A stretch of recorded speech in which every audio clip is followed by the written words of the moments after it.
The knock did not come twice.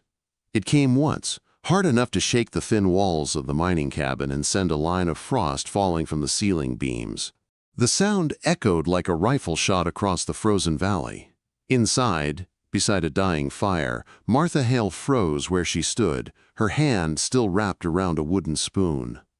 Her 8-year-old son, Caleb, looked up from the floor where he had been carving shapes into a scrap of wood. Both of them knew what that knock meant.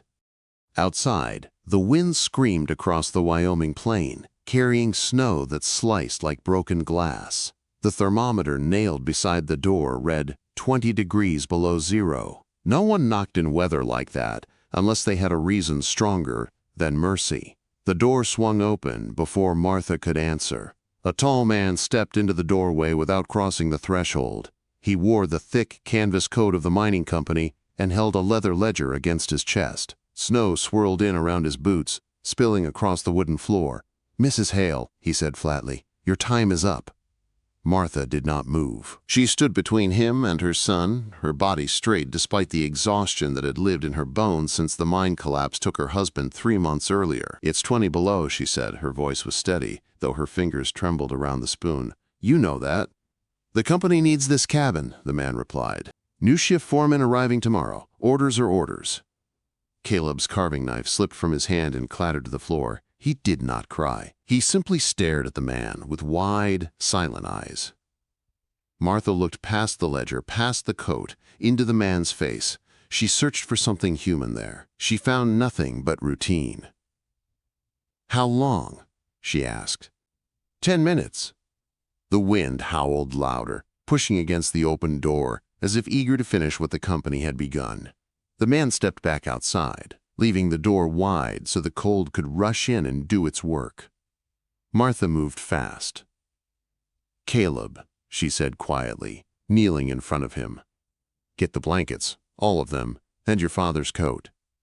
Caleb nodded and scrambled to obey. Martha grabbed the small sack they kept for flour and dumped the last of it into a tin. She packed dried beans, a strip of salt pork, a skillet, matches, and her husband's old hatchet. There was no wagon waiting, no horse tied out front, just snow and open land. She did not look around the cabin, not at the table Thomas built with his own hands, not at the nail where his hat still hung. Looking back would slow her down. When they stepped outside, the cold hit like a wall. Caleb gasped, the air stealing his breath. Martha wrapped the heavy coat around his shoulders and pulled his wool cap lower over his ears. "Where are we going?" he asked, his words shaking in the wind. "Somewhere the wind can't find us," she said. They walked. The mining camp lights faded behind them as they crossed the open stretch beyond the last row of cabins. Snow reached Caleb's knees. Each step took effort. Martha angled her body against the wind, breaking its force for him. The sky was a flat gray sheet pressing down on the earth. Hours passed, though time lost meaning in the storm. The cold crept through boots and into bone. Caleb stumbled once, then again. Martha caught him each time, pulling him upright. "Just a little farther," she whispered. "To the ridge." When they reached the rise overlooking a narrow ravine, Martha stopped. At first she thought her eyes were playing tricks on her through the blowing snow. Then she saw it clearly.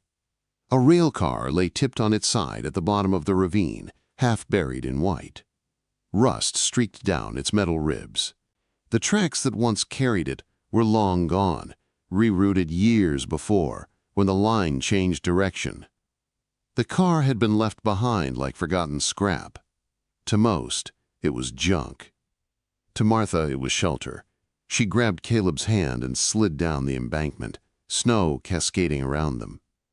The railcar's sliding door was jammed halfway open, leaving a narrow gap into darkness. "It's just an old train car," Caleb said weakly. "It's walls," Martha replied. "And walls mean survival." She pushed their sacks through the gap, then helped Caleb squeeze inside. Metal scraped against her coat as she followed, tumbling onto a wooden floor stiff with cold. The wind dropped to a distant roar the moment she was fully inside. The silence felt heavy, hollow, but blessedly still. Martha struck a match and lit the small lantern she had saved. Yellow light spilled across the interior. The space was wide and empty, smelling of old grain and iron. Frost coated the walls, but the snow had not filled it. It was dry. Caleb hugged himself. "It's freezing." "I know," she said. "Help me block the door." They wedged blankets and canvas across the opening, weighing them down with scraps of metal and broken boards scattered along the floor. It did not seal perfectly, but it cut the worst of the draft. In one corner, away from the metal walls, Martha piled dried straw she found trapped under a collapsed crate. She laid blankets over it, building a nest above the frozen boards. "We stay inside tonight," she said firmly. "No stepping out. Not for anything." Caleb nodded and crawled beneath the blankets. Martha placed the skillet over a small candle to create a hint of warmth, an old trick her husband once showed her during a hunting trip. They sat close, wrapped in the heavy coat, listening to the storm claw at the steel shell. "Will they look for us?" Caleb asked quietly. Martha stared at the curved ribs of the railcar ceiling. "No," she said. "Men like that look in houses. They don't look in wreckage." Caleb's breathing slowed as exhaustion pulled him towards sleep. Martha stayed awake, watching the lantern flame flicker against the iron walls. She knew the cold would return by morning, sharper than before. She knew their food would not last long. But she also knew this: the railcar was not a coffin. It was a chance. Outside, the wind screamed across the empty plain, hunting for them in the dark. Inside the belly of forgotten iron, a mother held her son and refused to let winter win. Morning did not arrive with light. It arrived with silence. Martha woke before Caleb, her back stiff and her fingers numb despite the blankets. The storm had passed. No wind howled against the metal walls. No snow scraped across the roof. The quiet felt unnatural, like the world outside had stopped breathing. She rose carefully and moved to the door. When she pulled back a corner of the canvas, a blade of white light cut through the dim interior. Snow covered everything. The ravine had become a bowl of unbroken white, smooth as a sheet of paper. Their tracks from the night before were gone. Caleb stirred behind her. "Is it over?" he asked. "For now," Martha said. She melted snow in the skillet and rationed a thin portion of beans into the pot. They ate slowly, each bite measured. Martha could already feel the weight of their supplies shrinking in her mind. Food would be their first enemy. Cold would be the second. After they ate, she stood in the center of the railcar and studied it closely for the first time. In the gray morning light, she could see more clearly. Crates had once been stacked along the far end. Broken boards lay scattered across the floor. Rusted nails glinted between cracks in the wood. Against one wall sat a shape half hidden beneath debris. "Help me clear this," she told Caleb. They worked, side by side, dragging splintered boards away and kicking aside rotten burlap. Beneath the heap, they uncovered a small cast-iron stove, blackened but whole. A freight stove. It must have been part of the shipment when the train derailed years ago. Caleb's eyes widened. "Can we use it?" Quote, Martha knelt beside it and ran her hand over the iron. "If we can make it breathe." The stove had no pipe attached. Its top was sealed with dust and rust, but it was solid. She felt something shift inside her chest, a small spark she had not allowed herself since the eviction. "First, we need wood," she said. "Then, we need a way to let smoke out." The problem was obvious. Outside, the land was buried under snow. Trees stood far off along the ridge, thin and frozen. Gathering wood would mean leaving the railcar for long stretches in dangerous cold.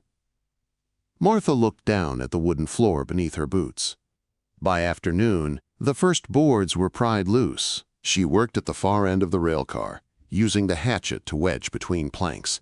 Each board came up with a loud crack that echoed through the hollow space. Caleb gathered the nails, straightening them carefully against the iron wall so they could be used again. "Won't we fall through?" Caleb asked. "We only take what we must," she said. "Enough to keep us alive." They built a small stack of wood beside the stove. Then Martha searched the ceiling for weakness. Near the top corner of the railcar, she found a patch of metal eaten thin by rust. She struck it with the hatchet until a rough opening formed. From the debris pile, she found a bent length of metal gutter pipe. It was not meant for this, but it would do. She fitted it through the hole, sealing the gaps with packed snow and mud that froze hard against the metal. By nightfall, the stove was ready. Caleb crouched beside her as she struck a match. The small flame touched the dry board she had shaved thin. Smoke curled upward. For a long moment, nothing happened. Then the wood caught. The stove roared softly, a deep iron sound that filled the railcar with life. Heat spread slowly at first, then stronger, pressing back against the cold metal walls. Caleb stretched his hands toward it and smiled for the first time in days. Martha did not smile. She watched the smoke trail carefully, checking for leaks. It rose through the pipe and disappeared into the white sky outside. "Only at night," she said firmly. "We burn it when no one can see." During the day they endured the cold. At night they let the fire live. Days passed in careful rhythm. Martha rationed food tighter than before. Caleb gathered frost dripping from bolts in tin cups to return it to the pot for melting. The rail car began to change. The stove dried the air near it. The frost retreated from the immediate walls. On the fourth day of clear sky, Martha searched the far corner again, looking for anything else they might use. Beneath a collapsed crate, she found 2 heavy burlap sacks, stiff with age. She sliced one open with her knife. Dark soil spilled onto the floor. Caleb stared at it. "It's just dirt," quote. Martha crouched and ran her fingers through it. The soil was rich and soft compared to the frozen ground outside. It smelled faintly of earth and rain. She opened the second sack. Inside were sealed tins labeled in faded ink. Tomato, carrot, lettuce, seeds. She sat back on her heels, heart pounding. In the still air of the rail car, with frost clinging to the walls and food running low, the idea felt almost foolish. Yet the stove radiated warmth. Light filtered through the cracked door during the day. They had soil. They had time. "The world outside wants us gone," she said slowly. "Cold and hungry." Caleb watched her face. "What are you thinking?" Martha looked at the stove, then at the dark soil spread across the boards. "We grow our own food," she said. Caleb blinked. "In winter?" "In here," she answered. "Where the wind cannot reach." She began pulling more floorboards loose, building wooden frames beside the stove. Caleb handed her nails and held boards steady as she hammered. They worked until their arms ached, and sweat dampened their collars despite the cold edges of the railcar. By lantern light, they filled the makeshift boxes with soil, breaking apart the frozen clumps and warming them near the stove before spreading them evenly. Caleb held the tin of tomato seeds as if it were treasure. "Are they still alive?" he asked. "They've been waiting," Martha said. Carefully, she pressed the seeds into the soil. Carrots in the deepest box, tomatoes closest to the stove, lettuce near the light from the door crack. She melted snow and poured small amounts of water over each bed. When they were finished, 3 dark rectangles of earth sat inside the steel shell. The rail car no longer looked like wreckage. It looked like possibility. Caleb lay beside the boxes, staring at the soil. "How long?" "Days," Martha said. "Maybe more." Outside, the sun dipped behind the ridge, and the temperature fell again. Martha fed the stove one more board and then lowered the flame. They crawled beneath the blankets, watching the dark soil in the lantern glow. In a world of ice and company orders, they had planted defiance, and now they would wait to see if life dared answer back. The first week tested their faith more than the cold ever had. Each morning, Caleb hurried to the wooden boxes, kneeling with his face inches from the dark soil. Each morning there was nothing but damp earth and silence. The stove burned low through the nights, just enough to guard against frost. During the day they let the fire die, wrapping themselves in blankets while pale light slipped through the cracked door. Food was almost gone. The beans had thinned to a handful. The strip of salt pork was cut into slices so small they barely covered the bottom of the skillet. Martha watched Caleb chew slowly, pretending not to notice how his eyes drifted toward the soil boxes. "Don't look at the food," she told him gently. "Look at the future." On the 9th morning, Caleb did not speak. He simply inhaled sharply. "Mama," he whispered, "come here." Martha crossed the railcar in 3 strides, fear tightening her chest. She expected mold, rot, failure. Instead, she saw 2 tiny green leaves pushing through the soil in the shallow box. They were bright, almost glowing against the gray steel walls. For a moment, Martha could not breathe. The leaves were fragile, barely taller than a fingernail, yet they carried more power than any fire she had built. "It's alive," Caleb said. "Yes," Martha answered softly. "It chose to grow." Over the next days, more shoots appeared. Lettuce spread like small open hands. Feathery carrot tops pierced the soil. Tomato plants rose thicker and stronger, their stems fuzzy and deep green. The air inside the railcar changed. Moisture gathered along the ceiling bolts and dripped down slowly. The scent of earth filled the space, masking the smell of rust. The stove's warmth held close to the boxes, creating a pocket of life in the steel chamber. Caleb began talking to the plants.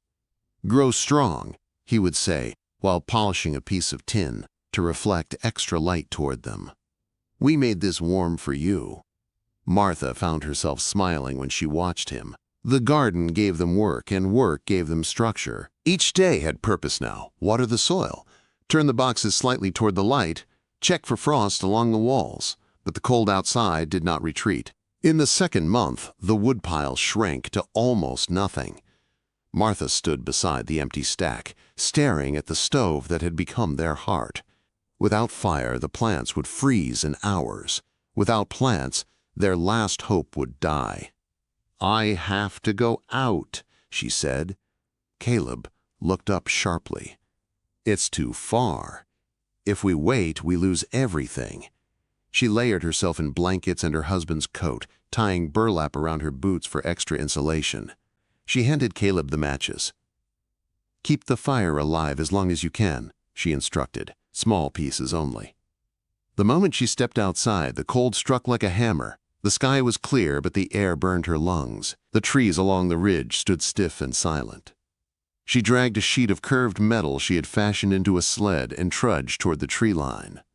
Each step felt heavier than the last. Her breath formed clouds that froze in her scarf. When she reached the fallen pine she had seen earlier, she began chopping at its branches. The hatchet rang sharply in the frozen stillness. Her hands numbed quickly, but she did not stop. She piled limbs onto the sled, knowing green wood would smoke but would still burn if dried near the stove. On the return trip, the sled caught in deep drifts.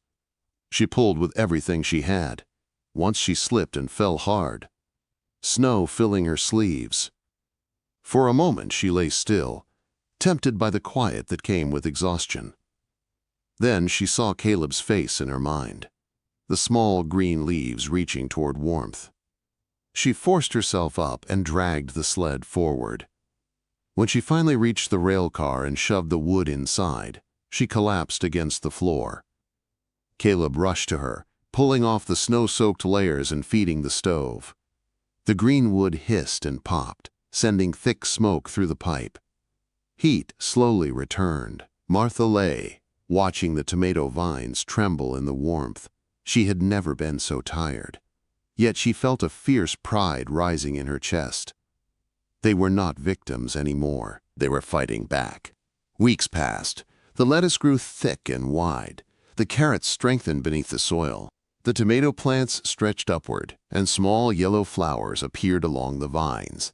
The railcar had transformed. Green covered the once bare interior. The air felt heavy with life. Even the steel walls seemed less cruel, softened by warmth and moisture.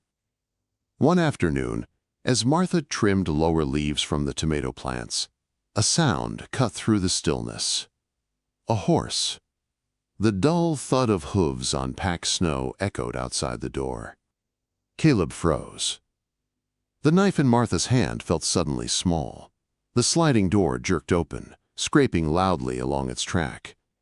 Cold air rushed in, but it was no longer enough to overpower the warmth within. A man stood in the doorway, bundled in a company coat, a rifle slung across his back. He expected emptiness. Instead, he saw a garden. Steam curled around him, carrying the scent of tomatoes and damp soil. Green vines climbed toward the ceiling. Lettuce shimmered in the light. The man did not move at first. His eyes swept across the impossible sight. Martha stepped forward, placing herself between him and the boxes. "This is wreckage," she said firmly, "not company property." The man's gaze shifted to Caleb, then back to the plants. He reached out and touched a tomato leaf as if confirming it was real. "You growing food in here?" he asked quietly. "Yes." He looked at the stove, the patched pipe, the wooden frames built from the railcar floor. For a long moment, no one spoke. The man could have ordered them out. He could have called others. Instead, he stepped backward. "I didn't see nothing," he muttered. "Just an empty car." He slid the door closed and rode away. Inside, Martha exhaled slowly. The garden rustled softly in the warmth. Winter still gripped the land outside. But inside the forgotten railcar, life was no longer hiding. It was growing bold. The day the first tomato turned red, the railcar felt smaller than ever. Not because of the walls, but because of what it now held.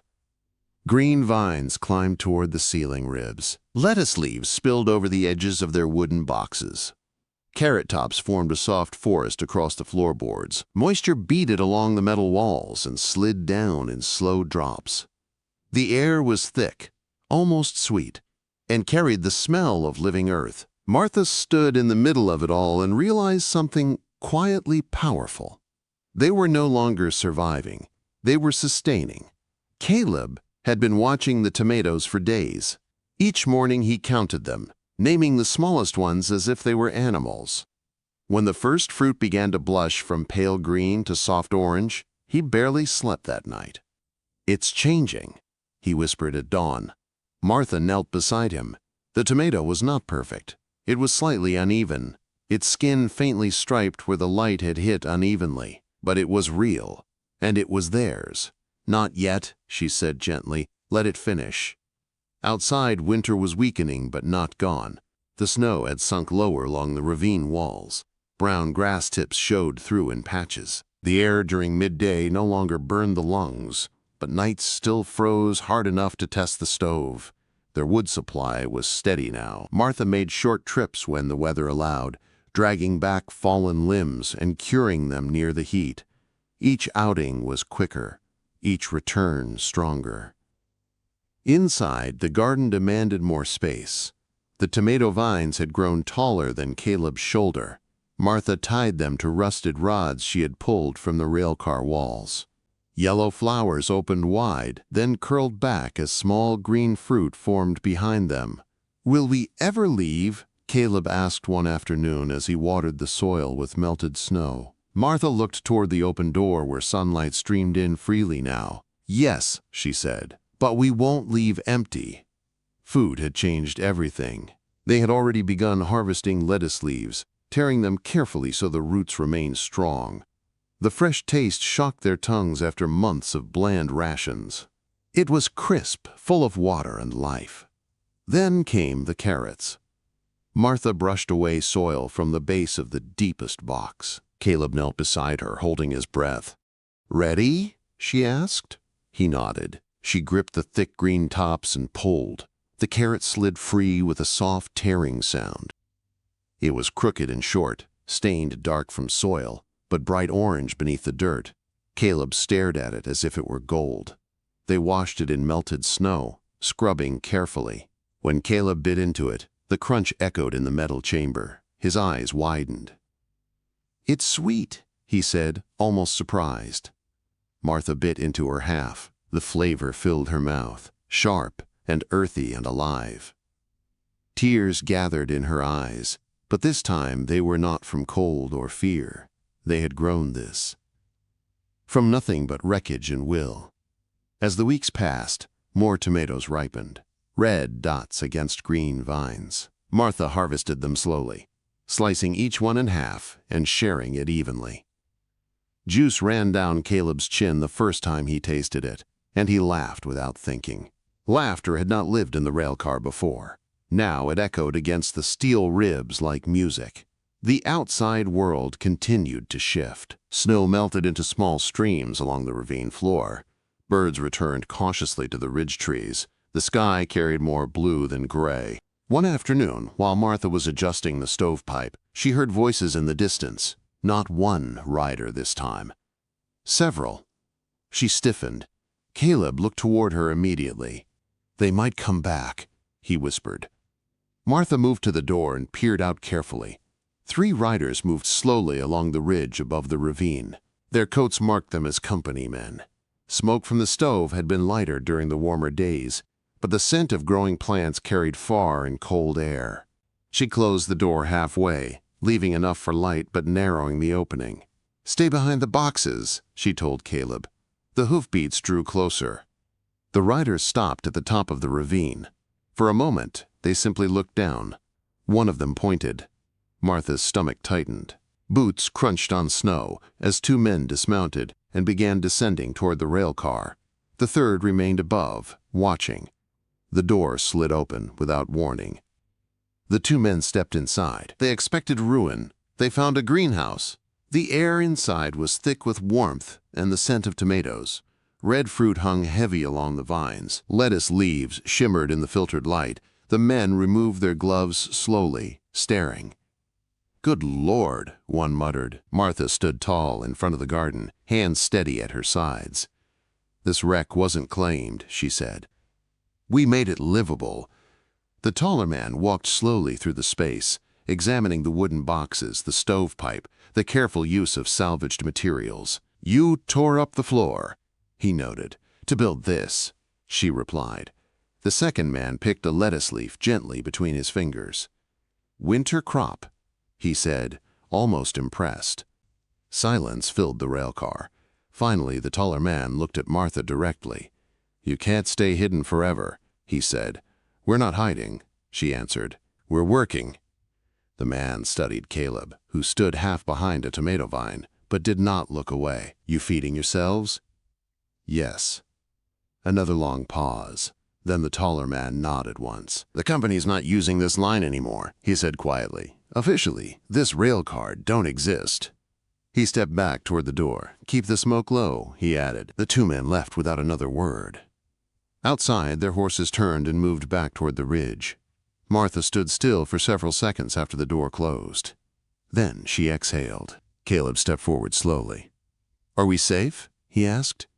Martha looked at the vines heavy with red fruit, at the carrots ready beneath soil, at the sunlight pouring through the open gap. "We're not weak anymore," she said. The railcar no longer felt like a hiding place. It felt like something stronger, a beginning.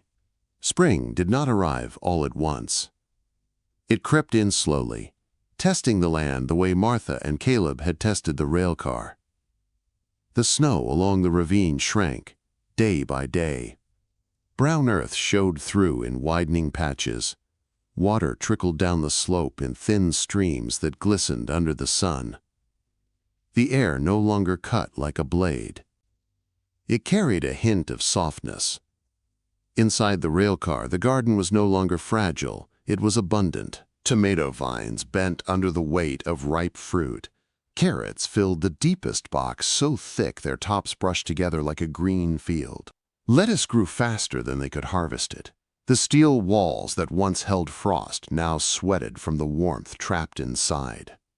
The stove burned less often as the days grew milder, but it remained their steady heart at night. Martha stood in the doorway one morning, holding a basket woven from strips of burlap and wire she had shaped by hand. Caleb followed behind her, carrying 3 bright tomatoes and a bundle of carrots. They were not leaving, they were stepping out. For weeks, Martha had thought about the town, about the cabins, about the men who had turned them out. She did not feel anger anymore, only certainty. "Are we going back?" Caleb asked quietly. "We are," she said, but not the same way. They climbed the ravine together. The town lay in the distance, smoke rising from chimneys now that the worst of winter had passed. The mining company still owned the cabins. The ledger still existed. But Martha no longer felt small beneath it. They walked straight into town, boots muddy from melting snow. People noticed them at once. A widow and her son, who had vanished into the storm, now stood alive and strong, carrying fresh vegetables in early spring. Mrs. Carter from the general store was the first to step forward. "Martha Hale," she breathed. "We thought you were gone." "We were working," Martha replied calmly. Word spread quickly. Faces gathered around them, curious and cautious. Someone called for Mr. Jennings, the mining supervisor who had replaced the man with the ledger. He stepped out of the office, adjusting his coat, eyes narrowing slightly when he saw them. "You're trespassing on company land," he began automatically. Martha held up the basket. "Is the company growing food?" she asked evenly. He glanced at the vegetables. "Fresh, real, impossible for that time of year." "No," he admitted. "We are," she said, "and we can grow more." Silence settled over the small crowd. Caleb stepped forward and handed a tomato to Mrs. Carter. The woman bit into it without thinking. Juice ran over her fingers. Her eyes widened. "It's sweet," she whispered. Murmurs moved through the people. Martha met Jennings, gazed directly. "That railcar you left to rust," she said, "is now a greenhouse. We can supply fresh produce before the thaw reaches the fields. Lettuce, carrots, tomatoes." Jennings looked at the growing crowd, then back at the basket. "And what do you want?" he asked carefully. "A claim," Martha answered. "Official. On the railcar and the land around it. We work it, we keep it. No eviction, no interference." The town waited. Jennings studied her. He saw no fear there, only resolve. "You asking the company to give up property. I'm offering profit in return." He hesitated. The mine had not been running at full capacity since the collapse. Supplies from other towns arrived late each winter. Fresh food was rare until late spring. The idea was practical. Finally, he nodded once. "One season," he said. "You prove it works. It's yours." Martha extended her hand. They shook on it. The crowd slowly dispersed, but not before several people approached to ask questions. About the railcar, about the soil, about how they had kept plants alive in the dead of winter. Caleb stood taller with each answer his mother gave. By the time they walked back toward the ravine, the sun was high and warm. The snow along the slope had nearly vanished. Inside the railcar, the garden waited. But now it was no longer secret. Over the next weeks, townspeople visited in small groups. Martha showed them the wooden boxes built from floorboards, the patched stovepipe, the use of reflected light. She explained how heat gathered under steel and how soil held warmth when protected. Some shook their heads in disbelief. Others took notes. By early summer, small gardens began appearing behind cabins, crates filled with soil, windows covered with glass scavenged from broken panes. People experimented with early planting, using what Martha had shown them. The railcar became more than shelter. It became proof. One evening, as the sun dipped low and cast long gold light through the open door, Martha and Caleb stood side by side watching tomato vines sway gently in warm air. "We built this," Caleb said quietly. "We did," Martha replied. He looked toward the town in the distance. "They tried to throw us away." Martha placed her hand on his shoulder. "They threw us into something stronger." The rail car that once lay forgotten in a frozen ravine now stood bright with life. Its steel ribs framed green growth instead of frost. The place that had begun as refuge had become foundation. Winter had tried to bury them. Instead, they had planted themselves. And they had grown roots strong enough to change more than just their own fate. If this story moved you, share it. Leave your thoughts below and follow for more emotional Wild West stories of courage and survival.